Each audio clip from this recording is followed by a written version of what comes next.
in the world of DLC, we have been shown and proven time and time again that we can make good decisions and people can make bad decisions. And this one I'm upset with, but part of me kind of wants to go with it. So you know what? I got the full breakdown of it, and I'm going to go with the full story as is, coming from the site Polygon.com, talking about Fire Emblem Echoes, Shadows of Valencia, however you want to pronounce it.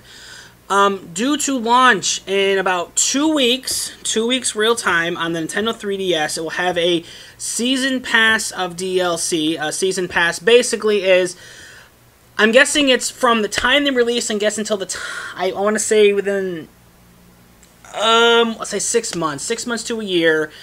You buy the season pass, you have access to all the DLC that'll be coming out, rather than paying for it separately. So, this DLC going to cover 5 packs, and it's going to cost $44.99 to get this pass. $45. Sounds like a lot. Not a good price piece. Comprises of 22 pieces of content, and the game itself being worth $39.99. So that's right, the season pass is worth more than the game. I was determined to bring you the finest of news quality, so I decided to go and find you the breakdown of all this. Let's see. The DLC in the pass is mainly in the form of new maps and dungeons. Though there is one new character to be added to the game on a pack later on, here is the breakdown of everything. The first pack, which is released the day the game comes out. It's called Fledgling Warriors. It includes 2 new maps and a dungeon for $7.99 a la carte. Which means you could buy this for $8 on its own. So on day 1, the first day, it's already offering you bonus content, which will just be another dungeon and 2 new maps. DLC Pack 2, which is going to be coming out less than a week later. It's called Undaunted Heroes. Another 2 maps, another dungeon, and it's being called as a challenge for more seasoned heroes. So basically a DLC pack for people who have played this series and appreciate a good challenge. That alone is also $10. So within the first week of this game comes out, if you bought everything separately, $40 for the game, $40 for this DLC, or no, I'm sorry, another $10 for this one, and then another $8. So you're already up to $58. But then on the same day, again, May 25th, per Nintendo's news release, The Lost Altars, the mysterious dungeons included in this pack hold the power to upgrade characters to exclusive classes that don't appear into the main game. So basically, for an extra $15, it's $14.99, you can ascend your characters into another realm that the game could not do on its own. So basically what it's trying to say is, for another $15, you can make the game longer. That makes me a little worried. Now, I'm going to pause here. I have played a little bit of the Fire Emblem Awakening on 3DS. It's a really good game, and it's a great series. I do recommend anybody to check it out if you like those kind of turn-based RPGs. What I have a problem with is when people offer DLC and they word it kind of like, this is what you could have, but it's not already offered in the game. So it's like they're dangling the Twinkie on the the fishing line, hoping that the fatty and all of us jump at it. So yeah, so 2 different DLC packs, both coming out on May 25th, and in total about $25. So let's see, 25 plus 3, we're at $33. And then DLC Pack 4, Rise of the Deliverance. It's a prologue pack, which means that this takes place, I'm assuming, before the story of this game. New story content, new voice acting, which in my opinion should not be advertised because that does not matter. This collection of challenging maps includes new support conversations between selected heroes. What does that mean? New support conversations between selected heroes? More complex battles. That's all it is. As well as the ability to take command of a character players won't be able to control the main game. So this is the one where you get the extra character. So basically, new support conversations, which means that the new character that's getting released is going to have a command function that is now going to be available to the game. So it's advertising the fact that there's going to be a new command function and a new character, which the only reason we're going to have the new command function is because there's a new character. I'm willing to bet that's what it is. That alone is worth $13. Now, when paying for a different character, people will argue back and forth whether or not that the prices make a lot of sense.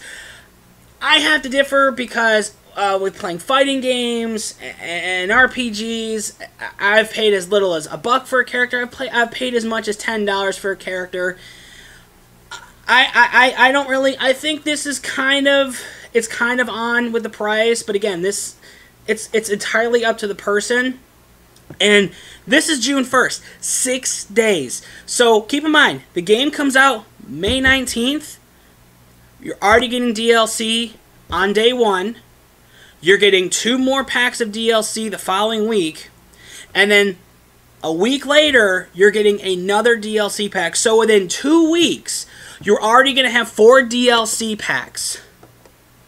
Which makes me really nervous, because a seasonal pass should be a little longer than 2 weeks.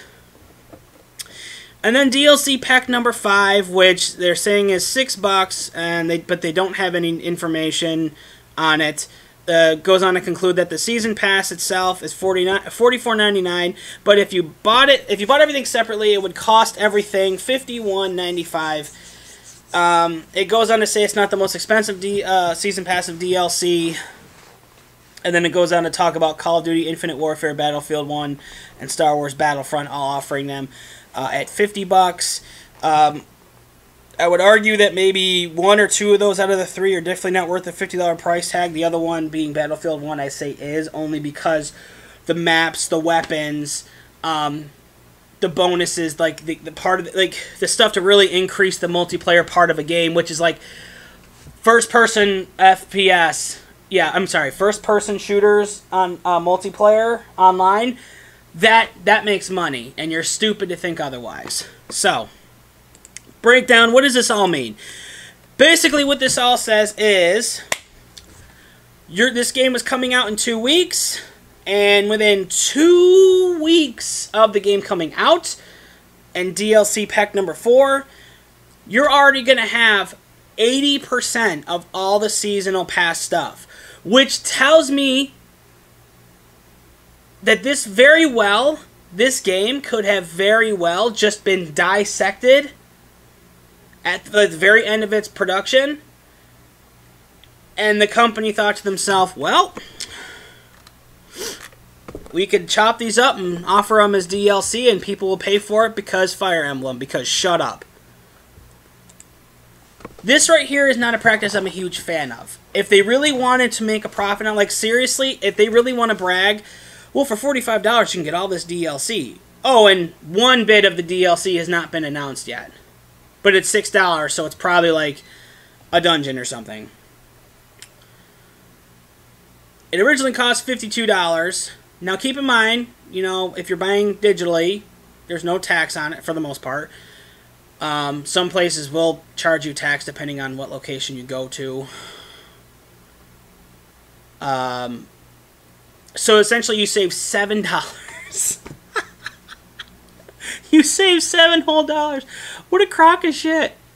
That is bullshit. You're not saving money. That's not saving money. You're saving $7. Thank you for that.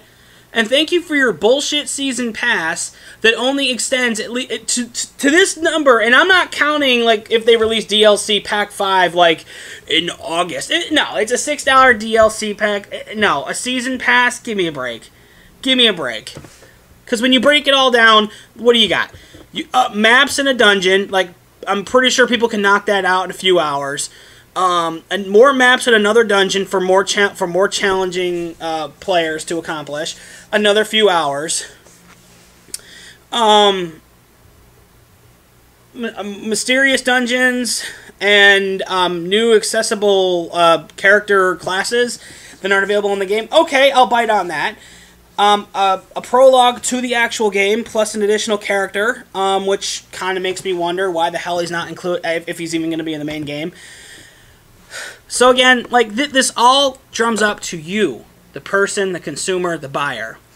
I personally feel if the company who are making this game would have just came right out and said, we have a bunch of small DLC packs. Some have more maps and dungeons. One has a prologue pack plus an additional character. And they would have offered like a deluxe version of the game. And I think this would probably have been smarter. Because game developers love to do that. They love to have all this separate DLC packs and then like release like the super expanded version of the game like 6 months to a year later. If the company would have just been like, you can buy the original game and then get all the DLC as it comes out, or you could buy the deluxe version of the game for like $59.99 or like, I don't know, $64.99. Yeah, it's a little bit of a price cut, but think about that for a minute. You just got all this for $25. 5 packs, $5 each.